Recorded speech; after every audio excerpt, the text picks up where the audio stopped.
Donc Catherine, on connaît Catherine évidemment pour tous ses travaux sur Maupassant et pour ses différentes prises de parole ici. Elle est agrégée de lettres modernes, elle a soutenu un doctorat en 2000 avec Louis Forestier, bien sûr, sur le mal fin de siècle dans l'œuvre de Maupassant ou la tentation de la décadence. On en parlait tout à l'heure à propos de Schopenhauer, qui est quand même le grand homme de la pensée décadente. Et tu es actuellement, si je me souviens bien, professeur en classe préparatoire à Angers, c'est ça? Après avoir exercé longtemps à l'Atelier. Et on te doit, en 2020, la journée consacrée à Maupassant, l'histoire d'en rire, qui a été publiée dans le cahier numéro 40.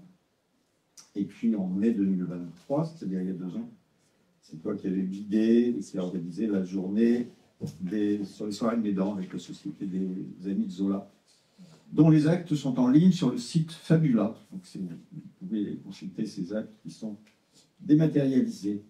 Et puis, alors sur papier, toi, c'est pas dématérialisé, tu as publié un essai sur Bel Ennemi avec M. Derisman, tu as publié Le Dimanche d'un bourgeois de Paris et autres nouvelles en folio classique, ça c'était 2020.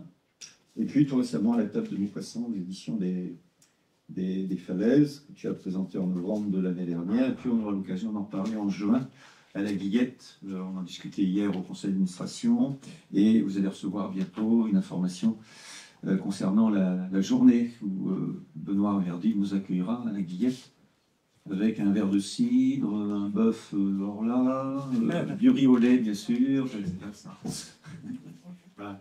Et tu vas nous parler de, si tu reprends le texte, La chevelure, une nouvelle Ballade des dames du Tangédis de Villon, poétique de l'entre-deux, entre fantastique et expression du jeu.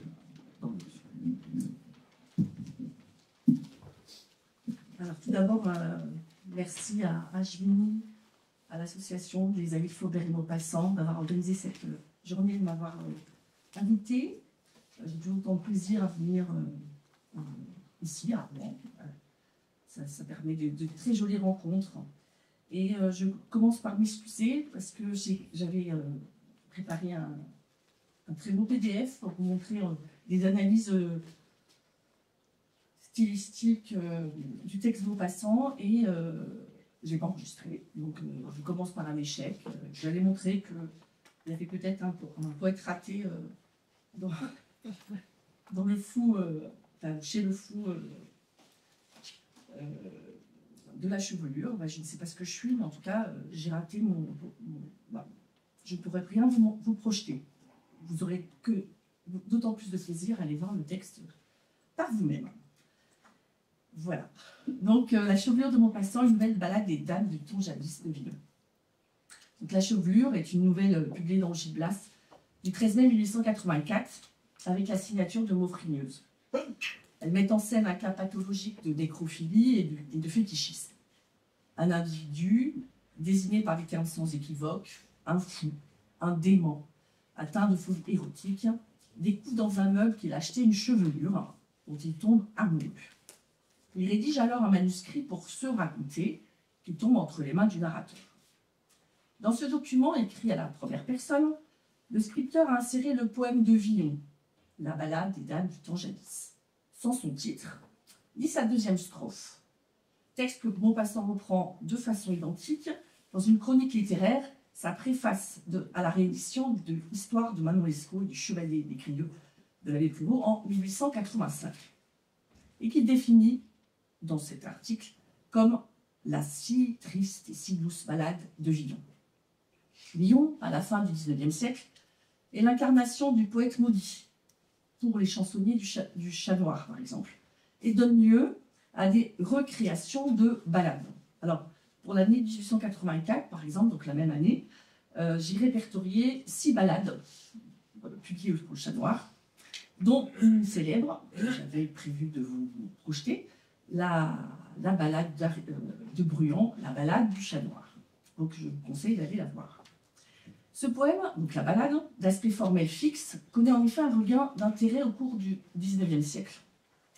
La ballade, caractérisée par une succession de 3 huitains en octosyllabes, aux rimes croisées avec la reprise d'un envoi, révèle une évidente musicalité. Les romantiques appréciaient déjà cette forme pour son aspect, je cite, de texte rythmé et répétitif, compatible avec un art musical, au dire d'Isabelle Durand-Le-Guern dans Le Moyen-Âge des romantiques. Selon elle, la ballade apparaît de plus comme une forme de résistance aux formes classiques, puisqu'elle mêle récit, genre narratif, dialogue, genre dramatique, et musique, genre lyrique. Notre auteur, n'éprouvant pas forcément d'appétence pour la littérature médiévale, le poème de Villon comporte donc, nous semble-t-il, un sens symbolique. Pourquoi, dans un texte narratif et fantastique, évoquer la poésie de Villon, voire le genre de la ballade? Dallenbach, qui s'intéresse aux manifestations de l'art dans le roman, met en évidence la valeur de la mise en abîme. Selon lui, l'œuvre citée a tout en commun avec l'œuvre porteuse et entretient avec elle un rapport mimétique, ou bien en constitue la réduplication partielle et entretient avec elle un rapport de transformation. Le document du fou n'est-il donc pas une forme écho qui utiliserait les invariants du genre codifié pour dire une pathologie moderne? Le texte du fou nous semble en effet une réduplication partielle de la ballade de Villon et comporte de nombreux points communs avec le poème original. Il se lit d'abord comme une narration à la première personne reprenant les motifs de l'amour et du temps qui passe. Il est, de plus, lyrique et musical, révélant des procédés propres à la poésie. Mais plus concrètement, il nous semble l'exemple d'une nouvelle forme générique, une sorte de divagation intime, une prose poétique. Et je vous conseille, enfin, nous avions prévu de vous faire passer la ballade du temps jadis de Brassens, que nous ne ferons pas, mais je vous conseille d'aller l'écouter. Pour ma première partie, une nouvelle ballade des dames du temps jadis. Le poème de Villon est centré sur le topos du temps qui passe, avec une construction dramatisée du sentiment pour la femme aimée. Le poète commence en effet par évoquer des femmes singulières, désignées par leur nom dans la strophe 1, Flora, Archiclada, pour ensuite généraliser l'objet de sa passion et brosser le portrait de la femme idéale sous les traits de la Vierge souveraine, cette femme qui prend possession de l'amant dans la strophe 3. De même, le document rédigé par le protagoniste de Maupassant, à la première personne, met en évidence un individu nostalgique qui refuse de vivre dans le présent, attiré entre autres par les objets du passé. Étant riche, je recherchais les meubles anciens et les vieux objets, et souvent je pensais aux mains inconnues qui allaient palper ces choses. Il aborde son goût pour une petite montre du siècle dernier qui représente la femme l'ayant possédée. Et les adjectifs appréciatifs qu'on trouve dans le texte, jolie, mignonne, désignent tout autant le bijou porté que sa propriétaire dans un transfert métonymique. Dans un deuxième temps, il tombe en extase devant le meuble contenant la chevelure. L'objet est également source de désir fétichiste et sa possession est de l'ordre du sentiment amoureux. Sa découverte est ainsi un coup de foudre, symbolisé par la tentation, comme ferait un visage de femme. Les réactions du fou sont d'ailleurs d'ordre érotique, puisqu'il parle de lune de miel, caresse de l'œil et de la main, joie intime de la possession. Le meuble italien est apprécié comme une femme, et sa description intérieure symbolise même un acte de pénétration. Je cite Maupassant, pas le fou. Je m'aperçus en tâtant l'épaisseur d'un panneau, en enfonçant une lame dans une fente de la boiserie. Je pense que nous visualisons à peu près ce qui est dit. La chevelure est enfin trouvée dans une cachette dans un troisième temps. Le scripteur du journal est passé d'une analogie entre la femme et le meuble à une assimilation sans le poids de l'adverbe de comparaison. La chevelure n'est pas comme une femme, elle est l'attribut féminin, voire l'incarnation de la femme morte et idéale pour l'amant fétichiste et nécrophile. Le document que nous lisons en lecteur-voyeur propose donc, comme le poème de Villon, une narration en 3 étapes, une déclinaison de l'amour avec des objets différents, une montre, un meuble acheté et la chevelure. Le texte du fou est lui aussi centré sur l'amour, avec une reprise lexicale du schème de l'affectif et une dramatisation de son aventure sans équivoque. Comme l'affirme Sophia Archambault dans un article récent sur la nouvelle de Maupassant, la fascination pour ces femmes d'antan qu'entretient le protagoniste passe bien par un glissement affectif de l'objet collectionné à l'être humain à qui il appartenait. De plus, et c'est un autre point commun entre nos deux textes, ce sont des narrations chronologiques avec un rapport morbide au temps qui passe. L'envoi répétitif de Villon mêle lieu et temps, où sont les neiges d'antan. Le fou de Maupassant rédige quant à lui un document avec un jeu sur les temps grammaticaux, mêlant temps du récit, temps du discours, passé simple et passé composé. Plusieurs raisons à ce voyage temporel selon nous. Confusion entre le présent honni et le présent choisi, épisode étiratif et épisode singulatif, narration chronologique et ou rétrospective par un individu sous l'emprise de sa passion. Quoi qu'il en soit, cette confusion dans les temps répond à une angoisse existentielle, celle de vouloir, ça fait très chanson, arrêter le temps, arrêter l'heure. Mais elle va, elle passe, elle me prend de seconde en seconde, un peu de moi pour le néant de demain. Et je ne revivrai jamais. Nous ne sommes pas étonnés dès lors d'avoir pour premier objet fascinant une montre à la mécanique rappelant le cœur humain. En effet, l'esthète de Maupassant, un individu fin siècle, se crée un monde de compensation où la femme est évincée au profit d'objets, dotés tous des attributs idéalisés de la féminité, mais débarrassés de son caractère charnel. Il se forge un univers où il est démiurge. Le héros devient pleinement actant et décide de l'objet de son désir. De même, dans notre récit, certains lieux sont répertoriés, bien que peu précis. Le scripteur insiste sur l'intérieur, avant d'évoquer plus particulièrement sa chambre où il entrepose le meuble avant de le pénétrer et d'y découvrir la chevelure. Il vit son amour hors norme, dans un lieu à l'écart et à l'abri de la norme, créé pour être au cœur du plaisir de ses sens. Il a réinventé le monde qu'il souhaitait, en réponse à cet aphorisme qu'il a rédigé: le passé m'attire, le présent m'effraie, parce que l'avenir, c'est la mort. Le manuscrit du nécrophile, à l'instar de la Ballade de Villon, propose donc une dramatisation de sa relation amoureuse, un rapport complexe au temps qui passe, mêlé à la détermination des dieux. Cette ballade, elle est tout aussi lyrique et musicale. La ballade, genre poétique de forme fixe, mise sur la musicalité. Vous l'entendrez tout à l'heure. La répétition de l'envoi en fait un refrain assez lancinant pour Villon. Ce lyrisme originel se révèle aussi par l'épanchement des sentiments du poète, un individu nostalgique impliqué comme son destinataire dans des interrogations. Dites où sont les neiges d'antan? Question à la forme variée dans les 3 strophes. Le document du fou se lit, quant à lui, comme une sorte de journal intime à la tonalité lyrique. Le diariste rapporte en effet ses sentiments exacerbés, la montée de sa passion. Son texte regorge de phrases répétées et d'interrogations qui entraînent, dès lors, des questionnements du lecteur sur le genre du texte. Le destinataire est-il la trace d'un dédoublement de son être, etc. Les interrogations dans le texte du fou sont également très variées. Les premières questions que se pose l'émetteur concernent ainsi la montre, et surtout son propriétaire. Elles sont toutes directes, partielles, et caractérisent le corps féminin. Alors, je vais vous en lire que quelques-unes. Qui donc l'avait portée la première? Quelle main l'avait tenue au bout de ses doigts un peu chauds? Quels yeux avaient épié sur le cadran fleuri leur attendu, leur chéri, leur divin? Le protagoniste se pose ou pose ensuite des questions lui égard la chevelure, dans un niveau de langue moins soutenu. Elle révèle ses doutes quant à l'objet lui-même, par l'emploi de termes indéterminés, tels que cela, chose. Les interrogations sont parfois suivies de réponses esquissées qu'il se donne à lui-même, sous forme aussi de questionnement. La chevelure devient l'incarnation de l'âme de la femme, véritable synecdoque de celle qui en était parée. Qu'était-ce que cela?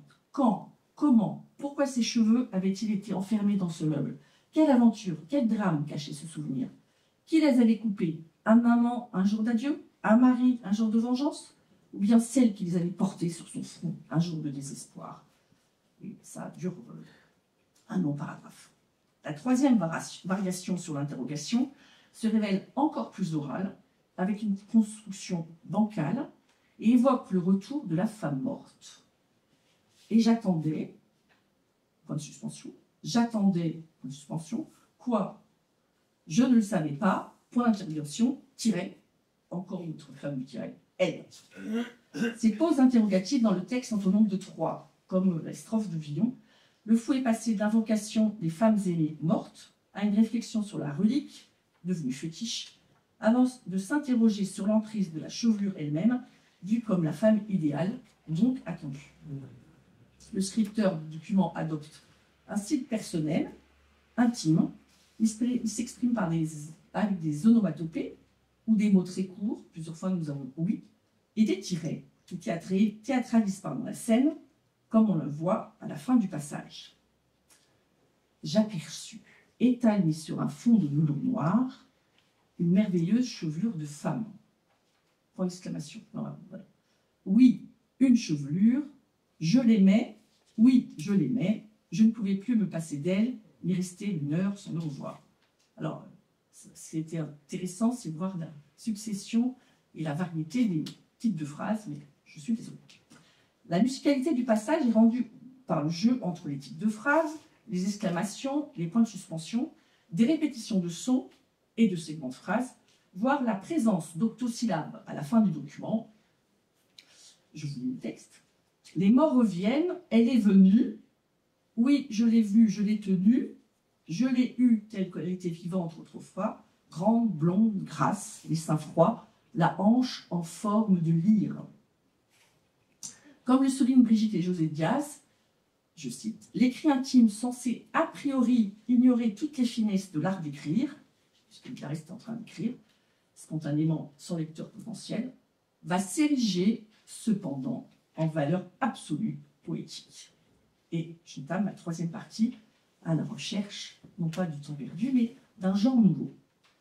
Maupassant, en proposant dans cette nouvelle une nosographie de quelques perversions sexuelles, veut nous faire réagir à ces cas sans pour autant nous permettre de les juger moralement ni de les punir. C'est pourquoi sa représentation de la déviance sexuelle est enchâssée dans un autre récit, dans une recherche évidente de mise en abîme. Le romancier dévoile même tous les déterminismes qui auraient poussé le sujet à avoir des comportements déviants. Un déterminisme intérieur, cet individu trop idéaliste, qui aurait refusé la trivialité des relations amoureuses, ce qui est expliqué en début de manuscrit, dans le récit en chassant, mais également un déterminisme extérieur, puisque dans la conclusion de la nouvelle, le narrateur est lui-même sensible au toucher de la chevelure. Maupassant déresponsabilise en fait le fou, la relique et la cause de cette folie érotique, car elle est capable d'agir sur lui, mais aussi sur les autres individus. La non-reprise de la strophe 2 du poème de Villon peut donc s'expliquer, selon nous, non pour une cause ou par une cause typographique. La place octroyée au poème dans la page du journal dans lequel il était publié, mais plutôt par son contenu. La strophe omise est justement celle qui évoque les délires et les délits d'amour, voire les perversions amoureuses.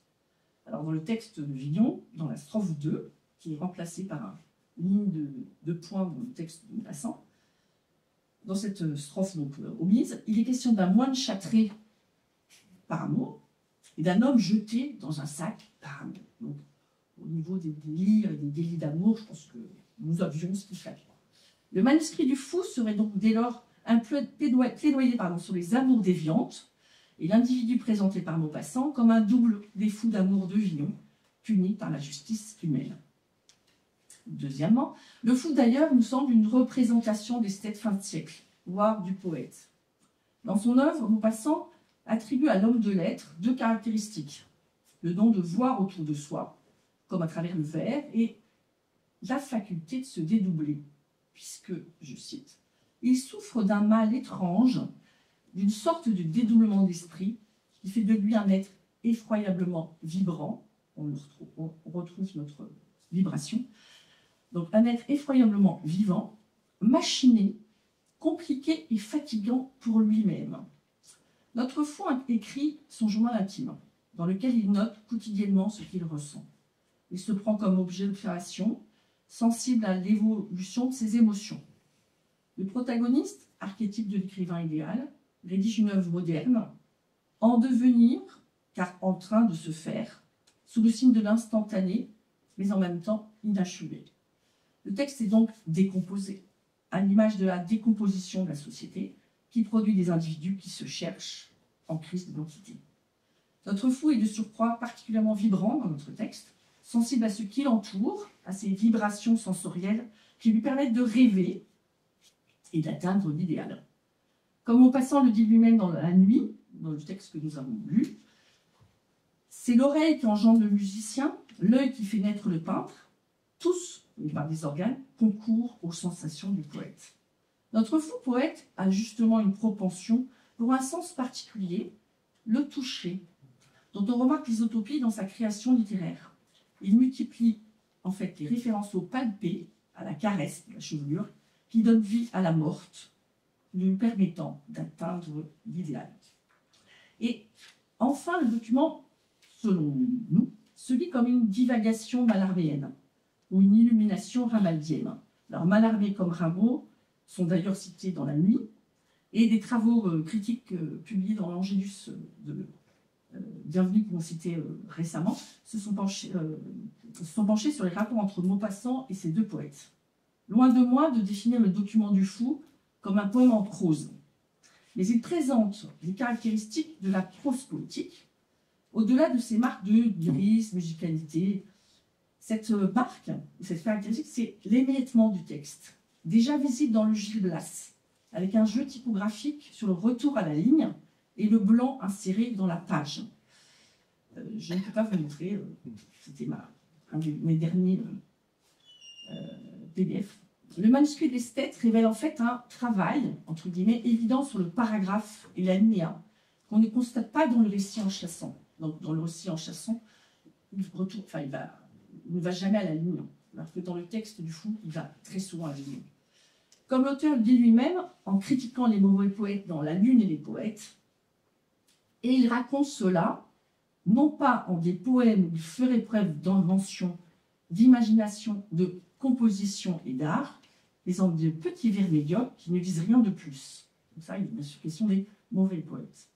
Le diariste de la chevelure est donc, nous semble-t-il, un créateur d'un nouveau genre lyrique qui mise sur l'invention, sur la composition, donnée évidente si on analyse la fin du journal. Je vous lis le paragraphe. Oui, je l'ai eue tous les jours, toutes les nuits, elle est revenue, la morte, la belle morte, l'adorable, la mystérieuse, l'inconnue, toutes les nuits. Passage à la ligne. Mon bonheur fut si grand que je ne l'ai plus caché. J'éprouvais près d'elle un ravissement surhumain, la joie profonde, inexplicable de posséder l'insaisissable, l'invisible, la morte. Nullement ne goûta d'une jouissance plus ardente, plus terrible, à la lune. Je n'ai point su cacher mon bonheur, etc. Un paragraphe coupé par le blanc typographique. Le fou divague, comme en témoigne le jeu sur la ponctuation, mais aussi la recherche du mot juste. Vous avez repéré sûrement l'énumération des mots. Le passage à la ligne n'est plus logique. Il révèle la perte de contrôle de l'individu si l'on veut prouver le discours de la folie. Mais la présence de blanc typographique permet surtout au texte de tendre à une méditation moderne, proche du flux de conscience, qu'on retrouve par exemple dans le journal de bord de Maupassant lui-même, analysé à l'instant par Agini. La prose du fou est bien poétique, jusque dans la composition du paragraphe. En somme, le texte du protagoniste de la chevelure, qui comporte l'insertion de la ballade de Villon, reprend les procédés du poète Moody, à savoir les thèmes de l'amour et du temps qui passe, mais aussi la musicalité tant représentative de cette forme particulière. Maupassant, dans ses premiers vers connus, ne s'était pas essayé à la ballade, mais quelques poèmes pourraient la rappeler. Dans les années 1880, nombre d'écrivains sont confrontés à une crise du romanesque, à une crise du vers, comme en témoignent entre autres les recherches mallarméennes. L'objectif de tous les écrivains est de créer du nouveau. La chevelure est, nous semble-t-il, un exemple, un modèle peut-être, puisque la nouvelle mêle des récits enchâssés, de la narration et de la musicalité, de la contemporanéité et des motifs d'antan, donne le vertige en une mise en abîme de textes différents, au genre et au registre variés. Évidemment, sorte d'hybridité dont on parlait tout à l'heure. Maupassant réussit plus particulièrement à nous montrer une facette de son art protéiforme, entre réalisme d'un fait divers et fantastique, entre narration à la première personne et prose poétique, entre musique et poésie. Je vous remercie.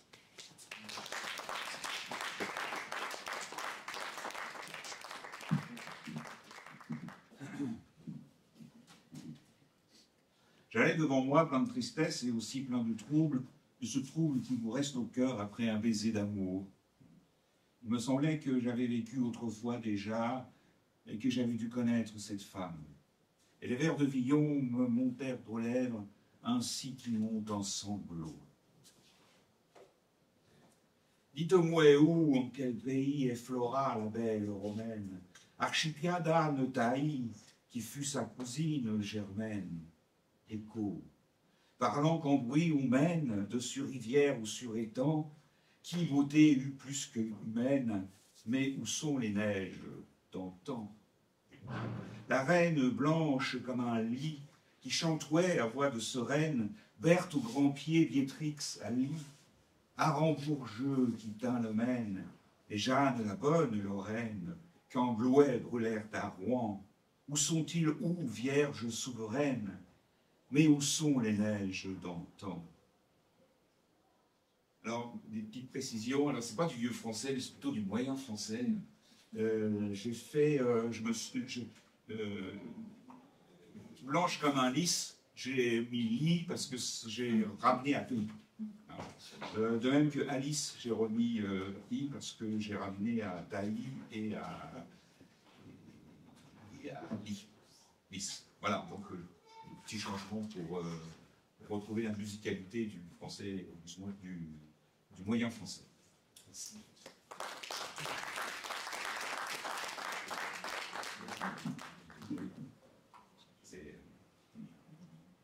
Oui, j'avais une question pour Catherine. Est-ce que cette nouvelle ne montre pas que Maupassant, à ce moment-là, franchit le pas et, disons, devient véritablement un auteur de la décadence? Merci. Oui, c'est ça. Merci. Alors, il se trouve que, merci déjà pour cette question. Pour moi, c'est une évidence que Maupassant est tenté par la décadence. Et on voit vraiment la période, c'est vers 1884. Et donc, tous les textes de ce type, il y en a plusieurs. Il y a aussi, par exemple, celui qui parle de la Seine, je vais pas trouver. Non. Un cas de divorce. Dans tous ces textes-là, donc à peu près la même période, il y a toujours alors déjà les motifs fin de siècle ou décadents. Ils sont tous présentés de la même façon. Donc des récits enchâssés avec un manuscrit qui est écrit de façon presque, enfin en prose poétique à la première personne. Et alors ils sont évidemment au niveau des motifs décadents ou tentés par la décadence.